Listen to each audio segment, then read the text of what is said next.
waaye sama poudre bi ëppul taya wallaay Hachim salaamaaleykum monsieur Bocar Thiam naa def Thiam na ko tey baa yaa ci jàmm Tamba ba jàmm Thiam borom ne ni waas am nga 2 minutes jota am nga wallaay Hachim merci beaucoup monsieur Bocar Thiam dama dégg ñu ne dangaa coupé di internet coupé nga ko waaw góor wallaay Hachim monsieur Bocar Thiam gone gi moo xorom rek Moussa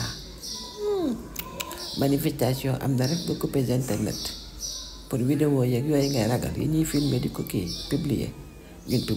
publier te ñu daal wallaay Hachim publier te ñu ñun de dañuy filmer rek denc suñ téléphone bu ko defee bu ñu woowee Juan Branco ne ko am nga jot mu ne waaw rek ñu envoyé ko image yi moom mooy publier de ñun publier te ñu sax amuñu internet amuñu connexion léegi ñun daal suñu appareil lañ génne rek daal di filmer bu ko defee chaîne bu ñaaw bu ne ñu am ci 13 angle xam na ma ndax chaîne bu ne dañ koy filmer 13 angle lañ ciy am bu ko defee yéen semaine passée mooy yu ngeen def ñaawteef yu bon yi ak yi nar a xew tey sûrement moom la ñuy jël rek envoyé ko Juan Branco ak camion ba ci New York mooy camion bay def photo yu ñaaw yi ngeen nekk ci réew mi rek booba yi dañ leen koy envoyé bu ko defee ñoom dañooy publier ñun de publier wuñu lii